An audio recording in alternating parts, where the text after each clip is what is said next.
नागालैंड के हेडहंटर्स जब युद्ध में विजयी होते थे तो अपने दुश्मनों के सर धड़ से अलग कर एक ट्रॉफी की तरह अपने गांव में वापस लाते थे। हेडहंटर्स के एक छोटे से कबीले के एक छोटे से घर में एक ऐसे शेर का जन्म हुआ जिससे मुकाबला करने पर दुश्मन को भी फक्र होता होगा। आज की कहानी है कैप्टन नीखेजाकू कैंगरूस के बारे में। जय Hind. I am captain Yashika Hatwal Tyagi, the First Lady Officer from the Logistics Wing of Indian Army, to be part of Battle Zone in Operation Vijay, popularly known as Battle of Kargil. And welcome to Shorty Tales, a series of awe-inspiring stories. The stories that would make you feel proud as an Indian. The stories of timeless traditions and trivia of Indian Army. तो आज की कहानी शुरू करते हैं। इस कहानी के नायक हैं महावीर चक्र विजेता कैप्टन नीखेजाकू कैंगरूस। उनके दोस्त उन्हें प्यार से नीबू कहते थे और उनकी राजस्थानी ट्रुप्स निंबू साहब कहती थी। Captain Kenguruse was the commander of the Ghatak platoon of 2 Rajputana rifles. अब यह घातक प्लेटून क्या होती है? किसी भी इन्फेंट्री रेजिमेंट के सबसे ज्यादा फिजिकली फिट और सबसे मजबूत इरादों वाले तकरीबन 20 से 25 कमांडो से मिलकर यह घातक प्लेटून तैयार होती है। It is the sharpest edge of the knife. Captain Kenguruse और उनकी घातक प्लेटून को कारगिल की लड़ाई के दौरान उनके कमांडिंग ऑफिसर द्वारा एक टारगेट दिया गया। यह टारगेट था 16,000 फीट ऊंची द्रास सेक्टर में एक पहाड़ी थी जिसे क्लेफ ब्लैक रॉक का नाम दिया गया था। इस क्लेफ ब्लैक रॉक पे पाकिस्तानियों की एक मशीन गन पोस्ट थी जिसकी वजह से हमारी फौज को नुकसान हो रहा था।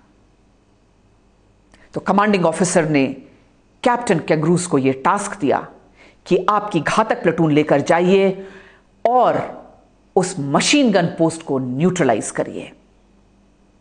अब क्योंकि यह दुश्मनों की जो यह पोस्ट थी यह पहाड़ियों के बीच इस तरह से छुपी हुई थी जहां हमारी डायरेक्ट आर्टिलरी फायर नहीं आ रही थी और न ही हमारे हवाई जहाज वहां बम गिरा पा रहे थे। This post could only be neutralised by a commando mission of battle hardy infantryman. Dras sector के बारे में आपको कुछ बताती हूं। Dras sector is the second most cold inhabited place in the world. यह दुनिया की दूसरी सबसे ठंडी इनहैबिटेड जगह है जहां टेम्परेचर सर्दियों के दिनों में -45 डिग्री तक भी जाता है।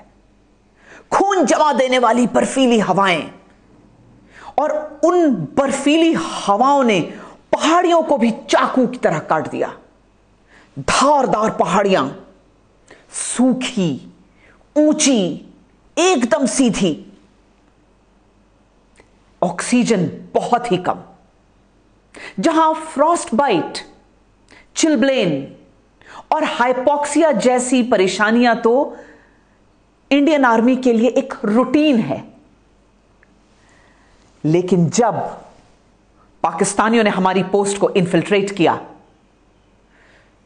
अब हमारे सामने सिर्फ एक ही मिशन था, दुश्मन से अपनी जमीन वापस लेना।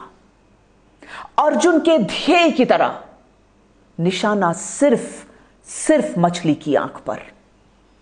और इसके लिए हिंदुस्तानी सैनिक अपनी जान देने के लिए तैयार थे और दुश्मन की जान लेने के लिए भी। तो द्रास सेक्टर के क्लेफ ब्लैक रॉक के ऊपर कब्जा करने के लिए 2 राजपुताना राइफल की यह घातक प्लेटून कैप्टन कैंगरूज के नेतृत्व में आगे बढ़ी।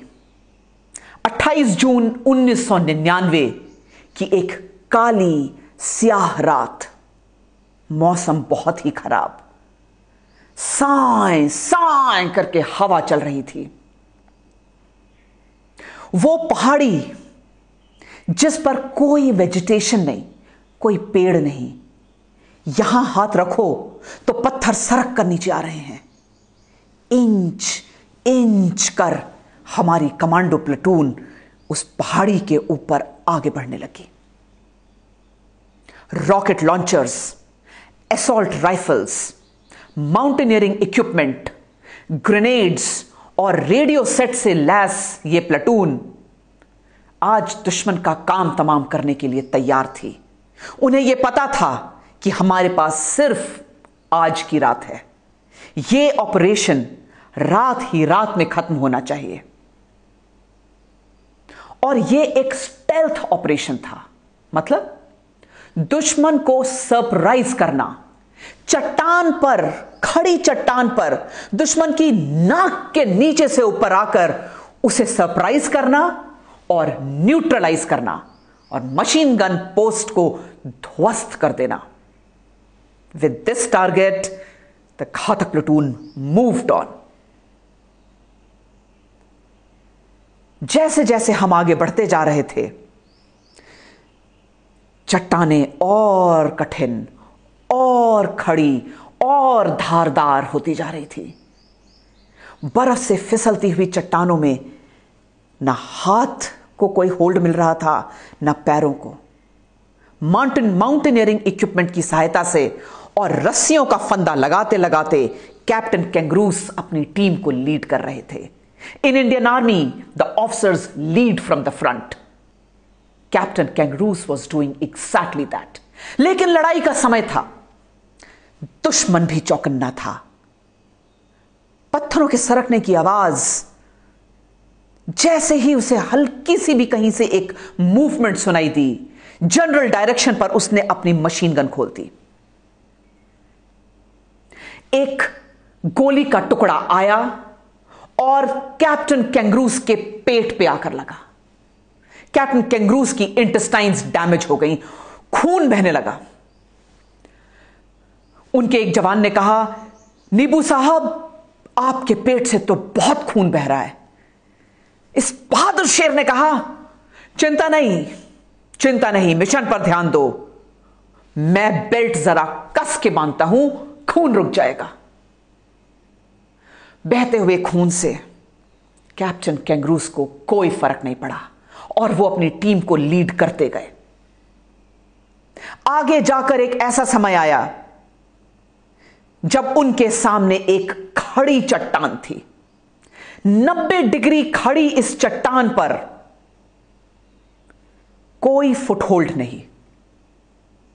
बर्फ की वजह से यह पूरी चट्टान फिसलन भरी हो गई थी। स्ट्रैटेजी के मुताबिक इस चट्टान को एक कमांडो ने क्रॉस करना था, ऊपर पहुंचकर रस्सी बांधनी थी और उस रस्सी की सहायता से बाकी प्लेटून ने ऊपर पहुंचना था। और फिर इस प्लेटून का काम था दुश्मन की पोस्ट को तहस नहस करना। कैप्टन कैंगरूस ने आगे बढ़कर वो काम संभाला। एक कंधे पर उन्होंने रॉकेट लॉन्चर टांगा, दूसरे कंधे पर असॉल्ट राइफल, और अपने हाथों से फुटहोल्ड लेकर नाखूनों को चट्टानों में गड़ाकर उन्होंने धीरे धीरे कर ऊपर बढ़ना शुरू किया। लेकिन एक बड़ी मुश्किल थी। यह चट्टान तो एकदम सपाट थी, जिसमें पकड़ने के लिए कोई होल्ड ही नहीं था। कैप्टन कैंगरूस ने आइस एक्स की मदद से एक रस्सा टांगा।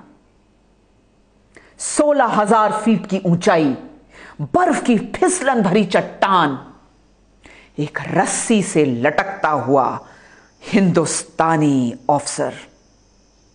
नीचे देखो तो गहरी खाई। ऊपर बढ़ने के लिए उन्हें पैरों का फुटहोल्ड चाहिए, लेकिन इतनी फिसलन है उस चट्टान में कि कोई ना कोई आइडिया लगाना पड़ेगा।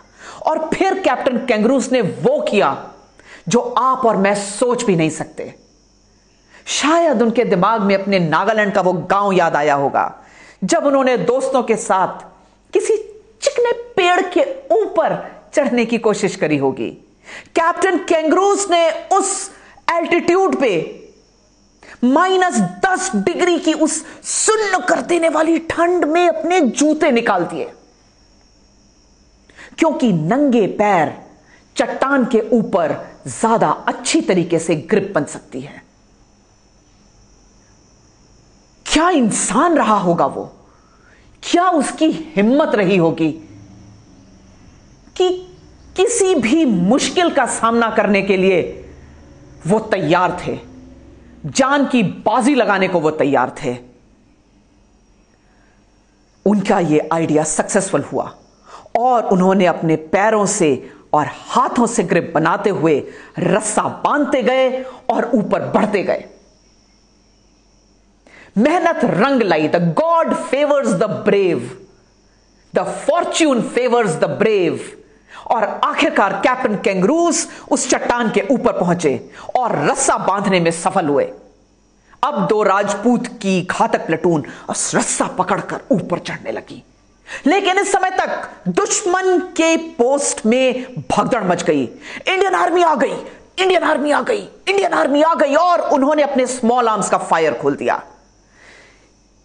कैप्टन कैंगरूस का वो शरीर आप इमेजिन करिए, जहां हाथ के नाखून छिल चुके हैं, पैरों से खून बह रहा है, पेट पर गोली लगी है। कैप्टन कैंगरूस खड़े हुए, उन्होंने अपने कंधे से रॉकेट लॉन्चर निकाला और दुश्मन के बंकर्स के ऊपर फायर करना शुरू हुआ। 1 2 3 4 5 6 7। एक नहीं, उन्होंने दुश्मन के 7 बंकर बर्बाद किए। दुश्मन ने अपना स्मॉल आर्म फायर उनके ऊपर पूरा का पूरा खोल दिया। गोलियां लगती रहीं, कोई गोलियां कान के पास से निकल रही हैं, कोई पैर के पास से निकल रही हैं, और ऐसे में कैप्टन कैंगरूस अपनी असॉल्ट राइफल लेकर आगे बढ़ते गए और उन्होंने 2 दुश्मनों को, 2 पाकिस्तानी सोल्जर्स को मार गिराया। क्या मंजर रहा होगा वो, जब ये नागा वॉरियर, एक नागा हेडहंटर वॉरियर, अपना कमांडो नाइफ लेकर आगे बढ़ा और 2 पाकिस्तानियों के सर धड़ से अलग कर दिए। एक यहां गिरा, एक वहां गिरा। दुश्मन ने समझ लिया यह साक्षात मौत है और इस हिंदुस्तानी सैनिक को खत्म करना ही पड़ेगा। उसने अपना मशीन गन का फायर कैप्टन कैंगरूस की तरफ एम किया और पूरी की पूरी बौछार, गोलियों की बौछार उनके ऊपर कर दी। वो इंपैक्ट इतना जोरदार था कि कैप्टन कैंगरूस का शरीर उछला, जमीन से उछला और पहाड़ी से नीचे गहरी खाई में गिर गया। अब तक 2 राजपूत की घातक प्लेटून ऊपर तक आ गई थी, लेकिन कैप्टन कैंगरूस ने तो अकेले ही दुश्मन की पूरी पोस्ट को तहस नहस कर दिया था। बाकी बचे हुए दुश्मनों को 2 राजरीफ की घातक प्लेटून ने मौत के घाट उतारा और तिरंगा झंडा फहरा दिया। गहरी खाई में समाये अपने प्लेटून कमांडर को उन्होंने नम आंखों से विदाई दी और उनके वो शब्द उस बर्फीली हवा में गूंज रहे होंगे, नीबू साहब ये आपकी जीत है, नीबू साहब ये आपकी जीत है। We salute you